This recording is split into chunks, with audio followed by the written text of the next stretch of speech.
Hi friends, అందరు ఎలా ఉన్నారు? బాగున్నారా? ఈరోజు ఏం చేస్తున్నాను అనుకుంటున్నారా? తాటికాయతో రెసిపీ చేస్తున్నానండి. మీరు చూడండి. తాటికాయన పైనుండే బ్లాక్గా ఉంటుంది కదా ఫ్రెండ్స్, అదంతా తీసేయాలి. తీసేసిన తర్వాత పై లోపలైతే 3 టెంకలు ఉన్నాయి, అవి తీయడం స్టార్ట్ చేసాం మేము. ఒక ప్లేట్ కానీ ఒక గిన్నె కానీ తీసుకోవాలి. అది సూదిగా ఉండే గిన్నె తీసుకుని మొత్తం తీయాలి. దాంట్లో ఉన్న పీస్ మొత్తం తీసేయాలి ఫ్రెండ్స్.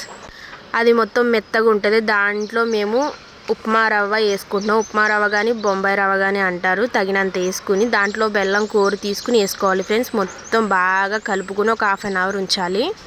ఒక హాఫ్ అన్ అవర్ ఉంచిన తర్వాత పొయ్యి మీద పెనం పెట్టుకుని అందులో ఆయిల్ వేసుకుని హీట్ అయిన తర్వాత నేనైతే తాటిగారెలు వేస్తున్నాను ఫ్రెండ్స్. మీరు చూడండి. తాటిగారెలు ఫస్ట్ అయితే 1-2 వేయాలి ఫ్రెండ్స్. డీప్ ఫ్రై అయినాయా లేదనేది సిమ్లో పెట్టి మాత్రమే దీన్ని వండాలి, లేకపోతే లోపల ఉడకవు, పైన బ్లాక్గా అయిపోతాయి. ఈ కలర్లో మాత్రం వస్తుంది ఫ్రెండ్స్.